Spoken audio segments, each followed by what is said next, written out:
Yes. And welcome our new staff members, and welcome Jim Blair, who's been, when did you join the council? I can look it up.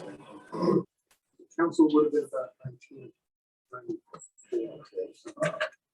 So I'm glad that you were able to join us today. And so I guess the first thing is get a motion to approve. I'll make a motion to approve the agenda tonight. Second. Second. Okay, all in favor? Aye. Okay, all right. Well, the minutes were sent out in email. And the motion to We approve the minutes of the second. All in favor? Aye. Very good, very nice. Chair's report was sent out.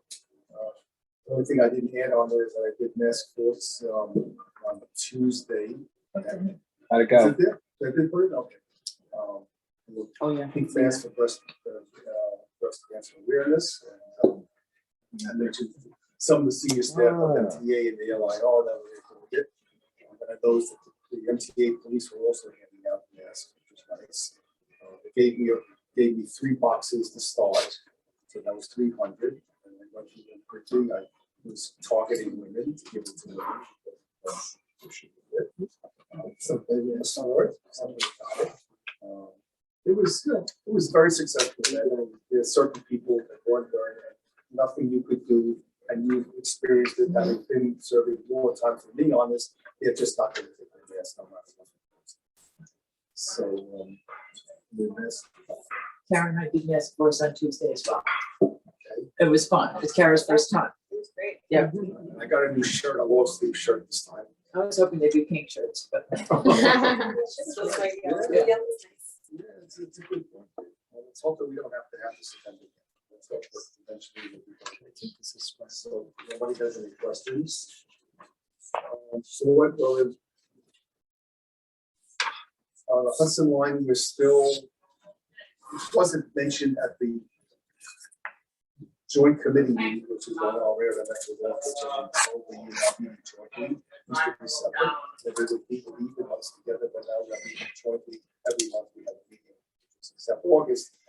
But it came up in the CPOC, which is the Capital Program Oversight Committee meeting, that all 4 tracks on the Hudson line will not be in service, back in service until March.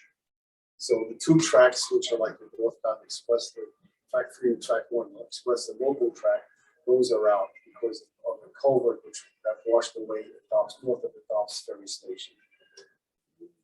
So eventually they're going to get, they'll start moving over. So what happens in that section between CP 19 and CP 25 is that all the trains now have to run on the downtown express track. So that's, and then so you have Metro North says they're running 83%. It's 83% of their pre-pandemic service, and then you have the Amtrak's that are merged in the dozen or so a day in each direction. It's a very busy thing. Yeah, it's very busy. So, but they have this extenders, platform extenders. Some are metal and some are wood. Won't see them here, but they have used them on all lines, but now they're mainly using it there. So it only allows 2 cars to platform. So the engineers have to be very careful how they stop the train, and then only 2 cars. So they usually, when people get into the car, I'm going to stay here, but sometimes they'll move to the other cars. So it's not a good situation, but they have to make it work. Really, is the situation that there's only 2 tracks open of the 4 tracks? Yeah, in that section, yeah. Right, it was that way when I went through there last week. I thought maybe they had 3 tracks. Well, the problem is between CP 19 and 25, there's no 3rd rail. Right, on track 1. This was a stupid thing that happened many years ago. There's a long story. Yeah, where the Metro North president challenged Amtrak over that. And so they wound up whipping up the 3rd rail, and they want to pay to maintain it. They didn't need it. So now, anyway, the subject comes up every once in a while. I try to get them. I said, why can't you get hire some new people and let them practice putting this in? And it's a work-making project, but it's still a multi-million dollars to put in 6-mile section to put the 3rd rail back on. They were rebuilding it, and That's why Walter was we there. had a little disagreement, quote unquote, with Amtrak on that. A number of issues, but one was Don Nelson, who was the president, had made up schedules to show you could run everything the way it was running. With only 3 tracks in that area. And Amtrak resisted it, and we had a case at the ICC over it, and the ICC read Amtrak's brief and apparently didn't read ours, because they wrote the decision basically sounding like it was copied out of Amtrak's brief, and they just didn't get it. And so Don was a little annoyed over this, let's put it that way, but so he said, well, the hell with it, we won't put the 3rd rail in there, and so save some money that way. So that's how that happened, and they still haven't done it, and whether they ever do, I don't know. It's a matter of money. Maybe your lifetime. Their lifetime, not mine. Right? Yeah. So that's that. I was looking at the schedule. You have excellent service on this line. You have 2 locals and an express train midday, which is phenomenal. On the other side, we don't have those limited stop trains that typically had in the peak hours. But say they're running as much service as they can right now. So that was an issue that was raised Fast. at the board meeting yesterday. Was, What's up with that? Thank it you. was a gentleman who was who had been formerly part of the New York City speed unit. Spoke and he rides Metro North, but it was very cognizant of all of the schedules, and I told them about Randy's. Yes, Also, Angela and I had Admit. the privilege to explain. Oh, yeah. He explained to the train operators, we're going too slow here. But so we We talked need to about. raise the speed, you need to go faster. Yeah, talk about They were reluctant to do it. Right, but he spoke about, he spoke with us afterwards about the cost of going slow, and Yeah. about what it cost in terms of person hours, in terms of pensions. And said, that he'd be more than happy to sit down with us to go into more detail on it, but it's really Bon appetit, though. fascinating. And it brought home a lot of, Randy, the issues that you raised, and that what Amy Cullen is with us also, in terms of the changes in service and the reductions in service, just because of the slower service. We used to go up on the Upper Hudson 95, and then it was slowed down to 90. And now my understanding is it's 80. And on the bottom, you Grand Central is a 45-minute ride nonstop. I used to take it. And now you can't get a 45-minute train from Stanford to New York with 45 minutes on the old New Haven Railroad when I worked there. And now it's almost an hour to go from Stanford to New York. Yep. It's really ridiculous. I know they have a lot of. Which is awesome. Hi, Rich. You can't hear me. He can hear you. Welcome. Hi, Rich. Hi, everyone. Hello, Rich. How you doing?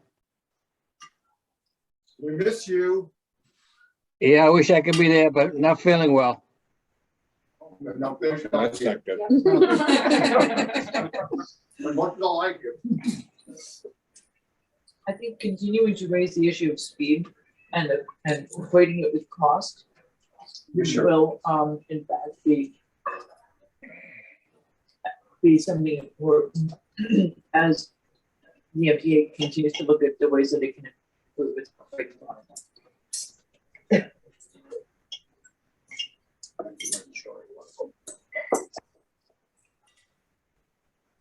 Now, Phil, who spoke yesterday, said he's on vacation this week, but when he comes back, he'll speak with us. I was wondering about that, is he was gonna get into trouble for taking more time to come. No, he's on vacation.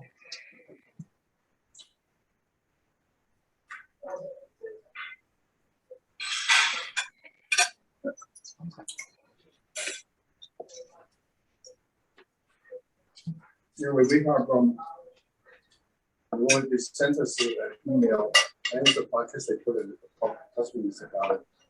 Is everyone getting the press releases from the MTA? Yeah. We're not getting them? So could you, Francis, you get them? I don't know if I get them from the MTA. I mean, I got something on the board meeting the other day, so maybe. We mean, I should be can getting search. sent sometimes 2 or 3 of these things out a day. So Just- maybe you could just check and see for Francis. Rich, are you getting the press releases from the MTA? No, So Yeah, I mean, I get like the advisories and stuff, is that, There was one today, this morning. Yes. yeah, so I'm getting them, oh, you want that? yeah. oh, this morning, let's see. Was it email? We get these advisories on Hudson Line, New Haven Line, advisory, but that's not the press release. No, you, those are the alerts you sign. No, you should get. See, that's easy.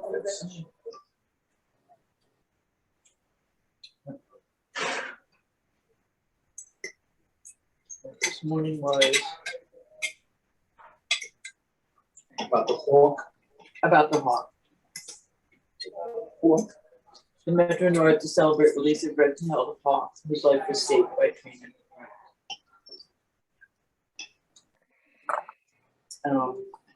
It's a press conference at 1:30 at the Stanford station. Oh darn, we'll miss it.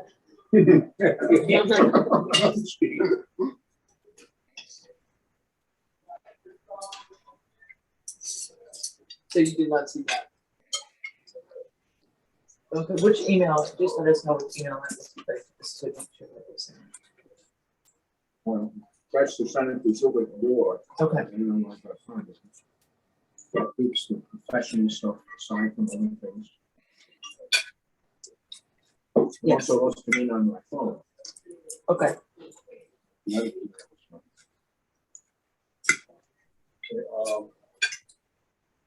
So we have, transformation. yes, transformation is over. Mario was hired from, No, he was- I know, but yeah, well, was thinking about when they got rid of him. Right.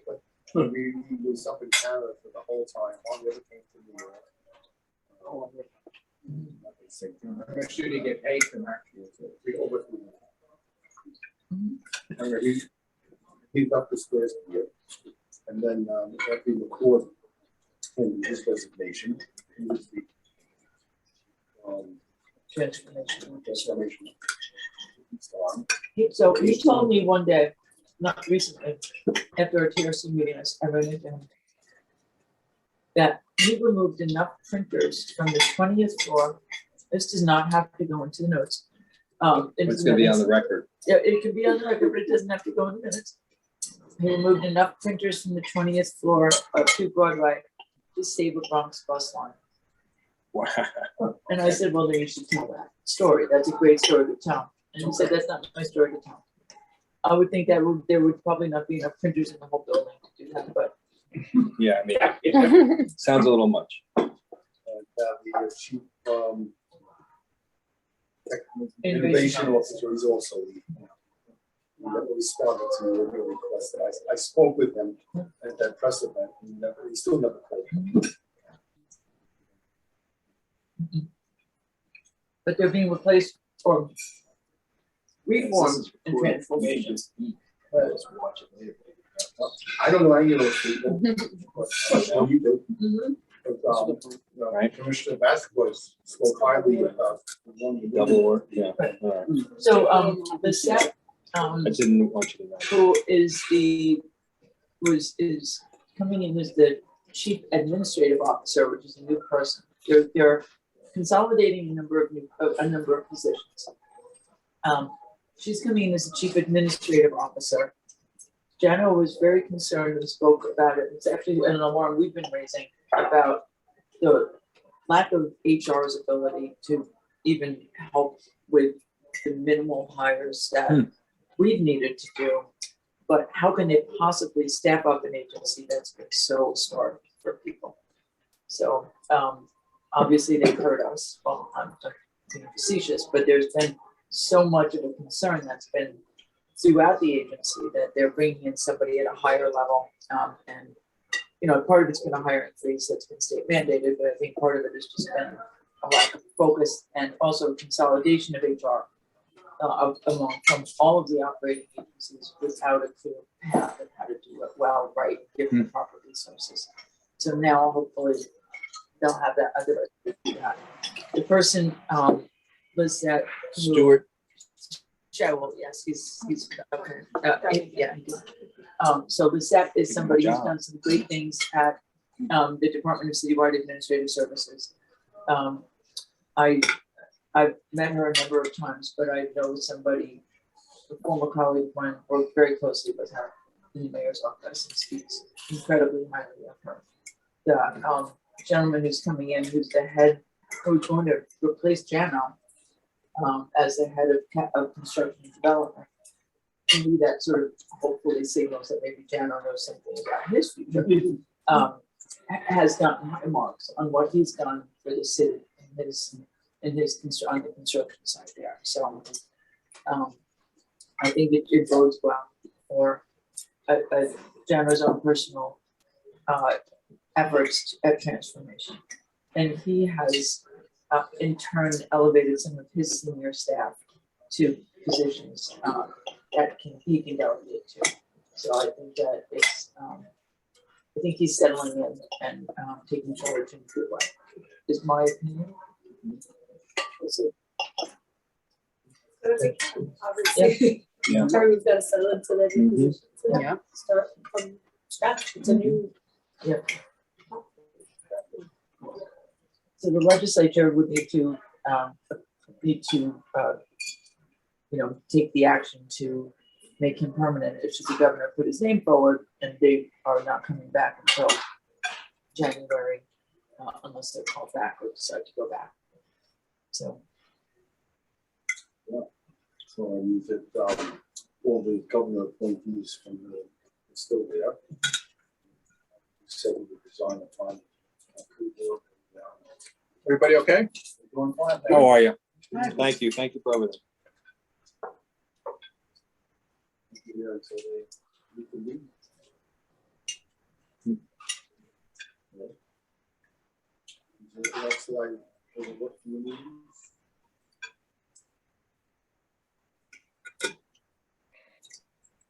I think that was The old business staffing, this is not staffing, I'm sorry, new members.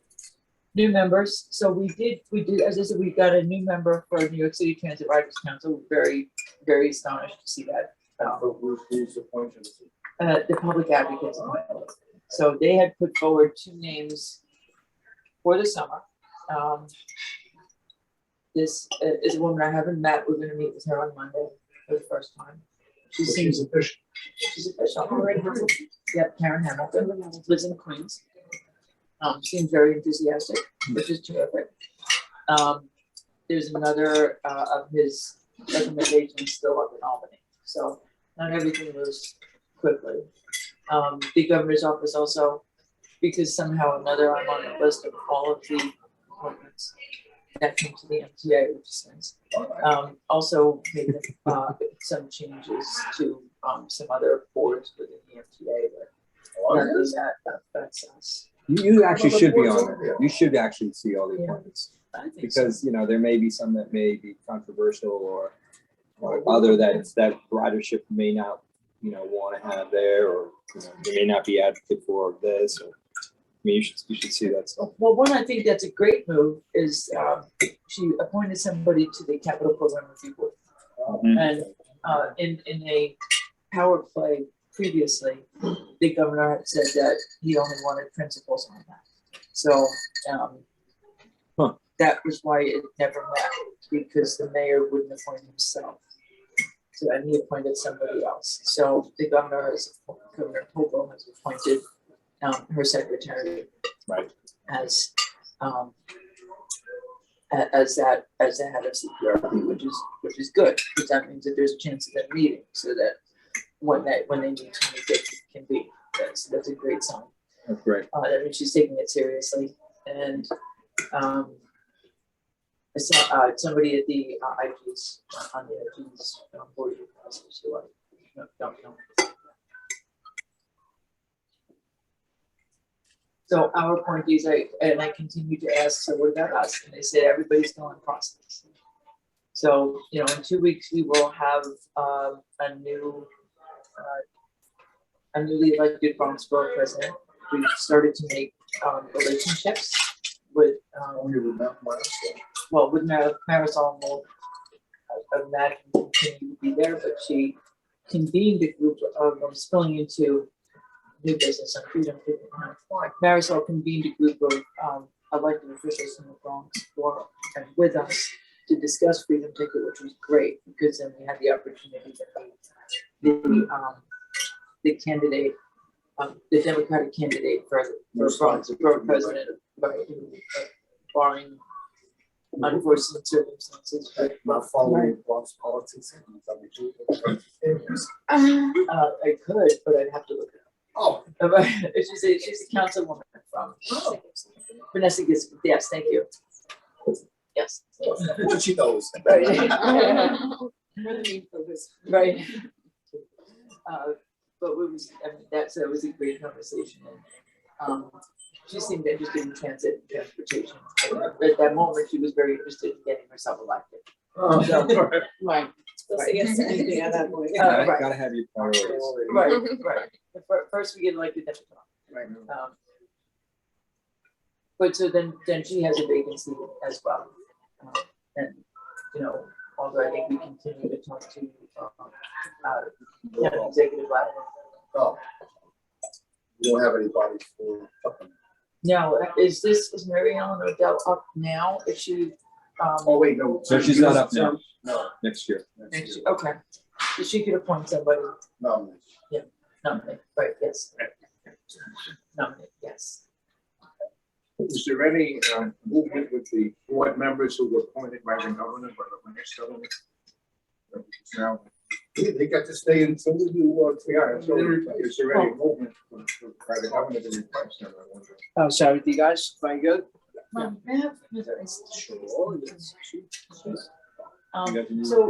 Linda Lacefield resigned her position in, from her government, from her state, office.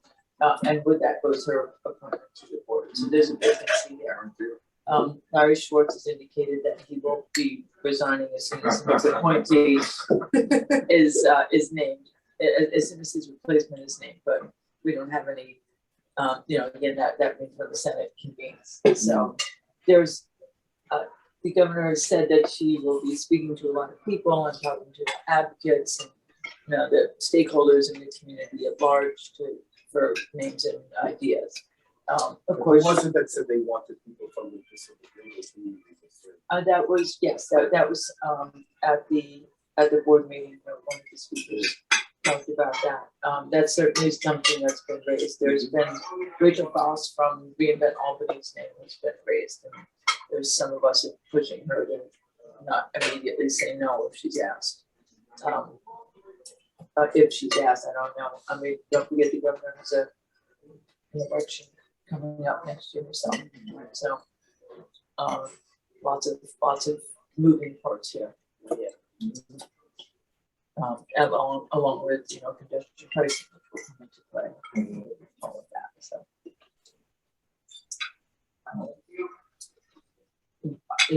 no names I think have been raised otherwise as to who's on the short list. It's usually a surprise. Right. So Freedom Ticket.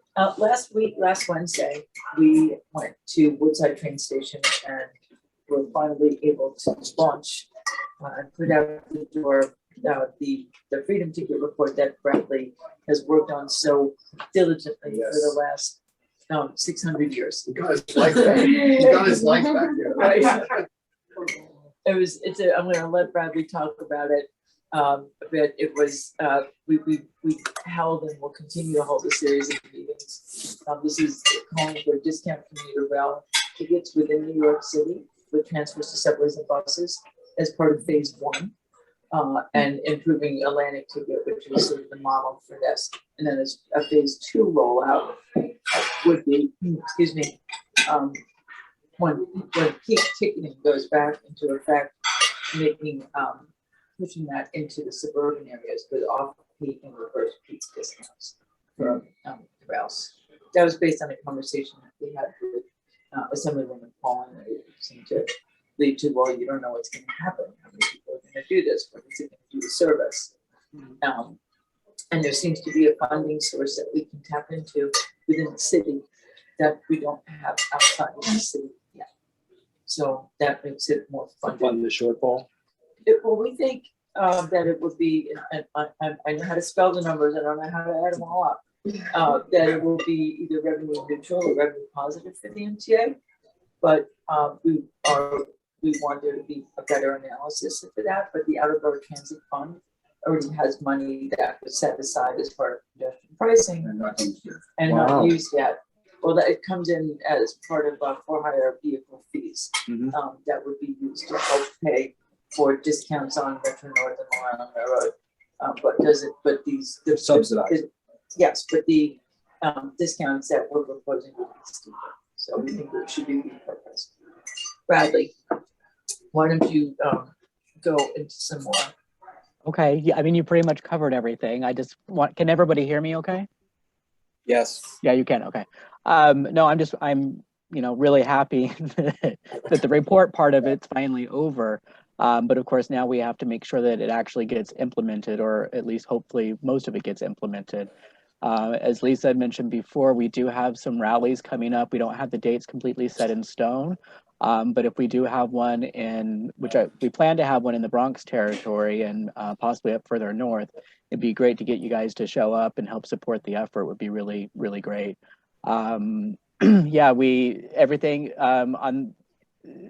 it was received well, I believe, by the media coverage that we have. In fact, Kara had, because I've been away, she forwarded a tweet from Eric Adams where I believe, Kara, correct me if I'm wrong, where he did talk about Freedom Ticket and use that as his platform to speak to his Twitter viewers. So it seems to be, getting really well received. I also want to point out that while, yes, this has been the work that I've been doing for the past, 7 years or however long it's been, that there's a lot of people that made this effort happen. Everyone who is sitting there with you today.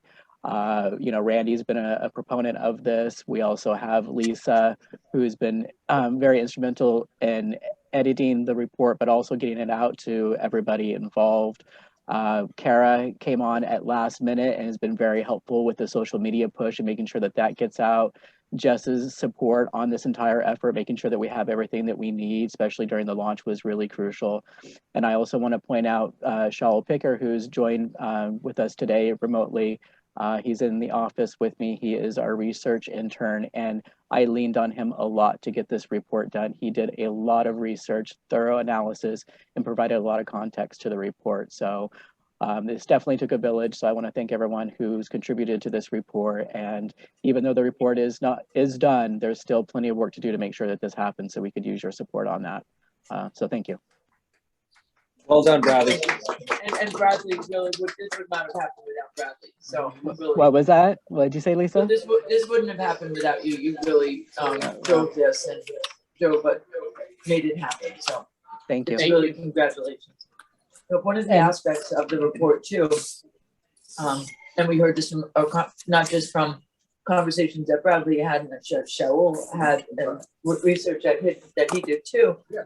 But with elected officials was the interconnectivity of bus networks, and especially in Westchester and in the suburban areas of Long Island, and in the city, to make sure that that you can get to the commuter rail stations, because otherwise you're already, that's half the battle. Yep.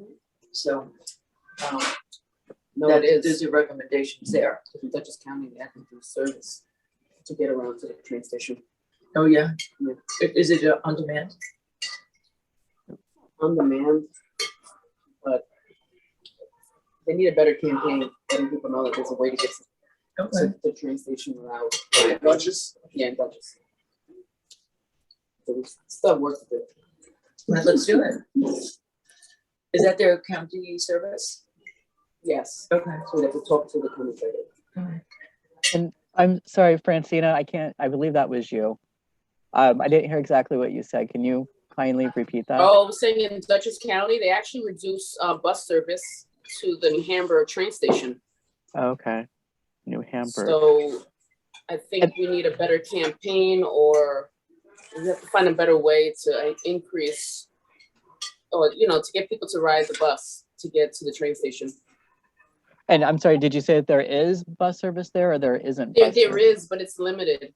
It's limited, I And, see. The county reduced the service there because of low ridership Of course, on okay. the bus. I guess a lot of people are just accustomed to driving to the train station.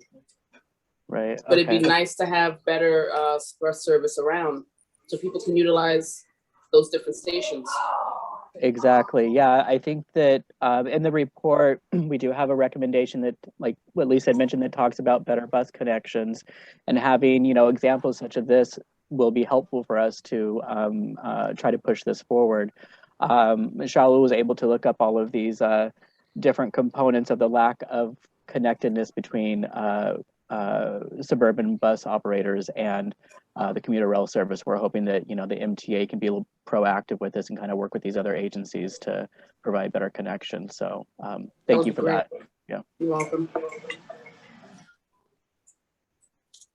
Does anyone have any questions about the report or any thoughts or anything that would be helpful for us as we push this forward?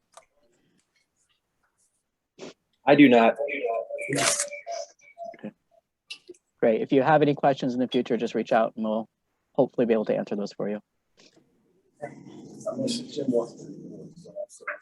Sure, it's also on our website. Okay. And we were really thrilled to be joined by Senator Comrie and Councilmember Gudenchik, who had to practice saying his name. Can you say it again? Grodenchik. Grodenchik. Yes. Grodenchik. Mhm.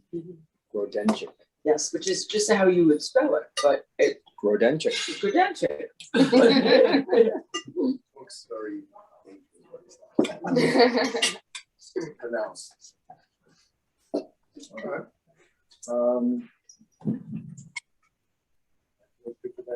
Well, new business. Yeah.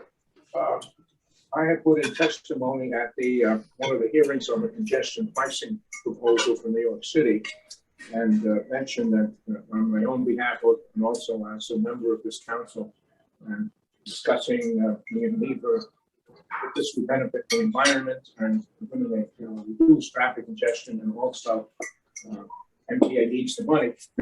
And so everybody had 2 minutes. I can't say anything in less than 20 minutes usually, but anyway, I had with the help of the staff here, I have a statement, and I flubbed past. I actually reversed it a couple of times because I had to say, get all this in 2 minutes. Gotta time it. But, so that one, all right. You were terrific, Walter. And then there's the outstanding issue of timetables. Now, I understand, we're still shifting around, adding trains and so on and changing things. But I was just in Chicago, and there they have the same situation going on. They're adding trains and so on. And they have boxes in the station of paper timetables. They're like, I don't know if they look like they're Xerox, yeah. But for every line, they have a box of timetables, and they're like Xerox copies.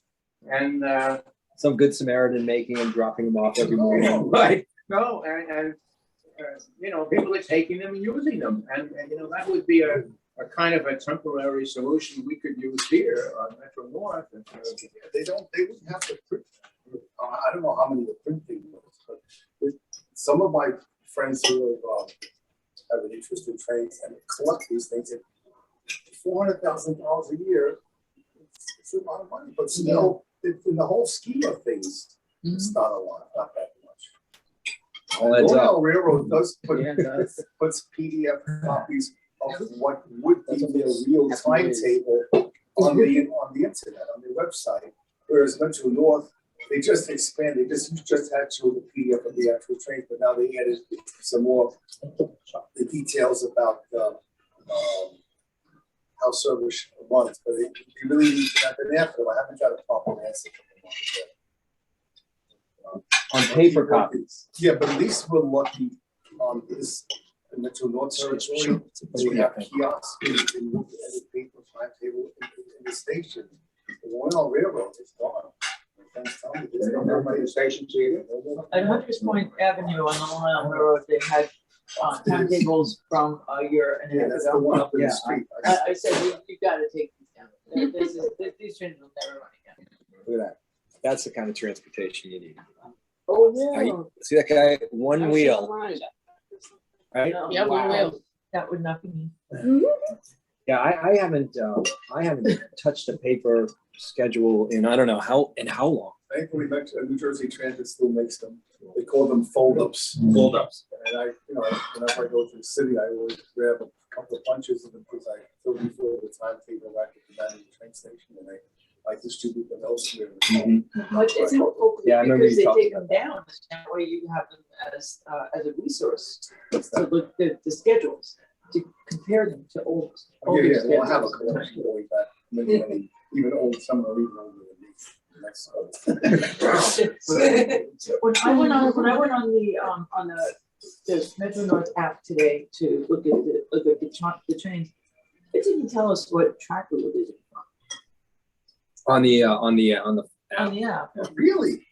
Yeah, unless I'm doing it wrong, but Well, I use might be a user error.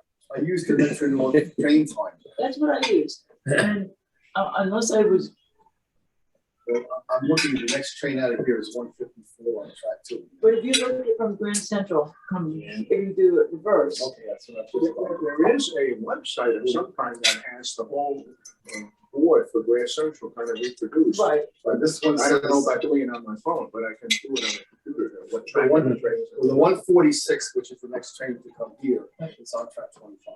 huh. So we're on the right. Yeah, it just didn't show So up on my, You know what happens. Well, a lot of times too, this one shows the train consist and the loading on it. But a lot of times it doesn't show it.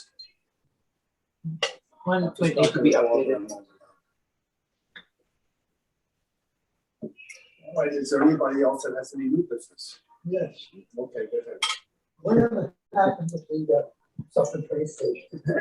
But after we take over, we had a meeting and, Yeah. you know, Right, and then Ellen retired, and we had no more staff. So it's something we can get back to looking at, but we just, we even had a meeting, you know, with the chairman. I Yes. know. Yeah. That's something we can, it's something I thought about recently. But we just, were down to 2 people on it. You know, we could- yeah, they struggled hard just to keep up with the work that they needed to do. thank There you. wasn't the luxury of looking for other things.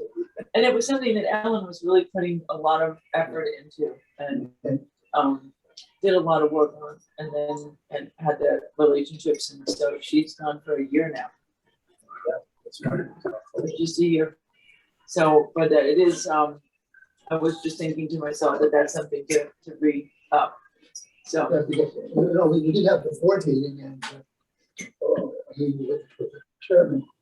And I thought it was pretty much a go. I understand that, you know, the COVID and everything else, but still, Yeah. Like COVID, no staff, and we have a new chair now, so we're probably starting from there. And I think that there was some change at the town level, Some churches with. at the separate town level. no, No? Okay. What was supposed to be done? Or they want, or the county and Oregon were advocating for the county to take over the station in Suffolk and make it accessible. Right, Because we okay. don't have an accessible. Yeah, station. damn right it's not accessible. well, it's worse than that. I was there one day, we were going to Port Jervis, and I had to park on the other side behind the station building. And I said to my wife, I'm gonna drop you off on this side, and I did. And that gate they used to have there, so you could walk onto the westbound platform from the sidewalk of the street, that gate was closed and locked. And I didn't know that. I dropped her off, I turned on, I go on. Next thing you know, I'm walking to go to the underpass or under the bridge. And my wife's walking along the tracks over that bridge. So what in the Sam was going? And then I found out, you know, the village apparently closed that gate and locked it. And so it's totally inaccessible going outbound. I go on, when what I do is I just go to bridge 17. Yeah, well, that's what you should have to do. Is, you know, what suffers the terminal station. Right. It's also on the trains. It just needs improvement.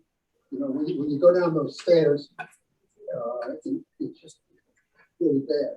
If somebody gets off that train from New York or Hoboken, and they can't do stairs, they're trapped. That's an absolute trap. You can't. The only way is to walk over the railroad bridge over the ties, which is insane. So illegal. Well, illegal and insane, yeah. Anything else, Lord? The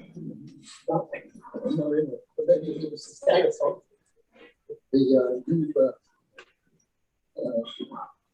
facilities that man there. Yeah, it's a, trying to figure out what the proper term for it is. It's a minority, some kind of minority group is doing it, and it's like their first major project. NWB, yeah. Yeah, that's what Minority It's Women, having a lot of Black problems. Enterprise. We're having a lot of problems with it. It's slow. It's slow. Progress is slow. We can start off with all kinds of issues, but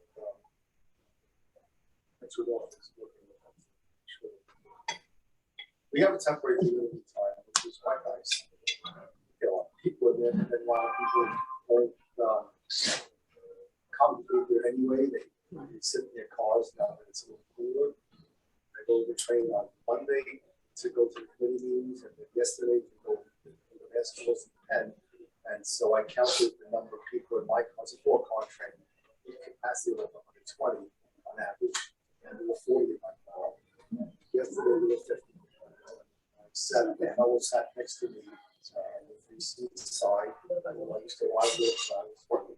So I got up over her and told me it's his first day back to work.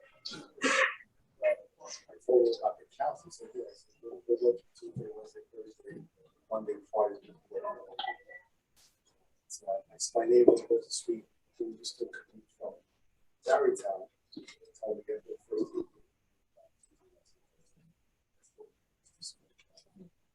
So the tracks back in service sooner if they can, so they have a proper service out of it. Additional stops. I saw a message yesterday that someone sent me. It was an active employee at Metro North. Apparently, there's been an order now that on November 15th, the Metro North employees are expected to be back in the office. That came to the. Oh, yeah, yep. But so I was actually expecting Jenna to say something about that in the board meeting. He did not, but I liked the way he framed it, was that he was going to work with the leadership to see if there was still a way to have some kind of flexibility in and allow people to do some hybrid work, which is very unusual for government. So we that's much appreciated, because I think that people have there are a lot more people in the building than there were. This week I will have been in the office every day. But this is the first time. I was there twice. Yeah, right? But this week will be the first time I will be in the office every day, and it feels like a lot, honestly. But 3 days a week feels like it's right, because As long as the work gets done. it's a transition. Yeah, we've got it, of course, set up. Absolutely. Yeah, and I think the MTA did a great job of making those accommodations, but it's also, they want people back on board. If there's nothing else, I'll make a motion to adjourn. I'll second that motion. All in favor? Aye. Adjourn. Stop recording, Bradley.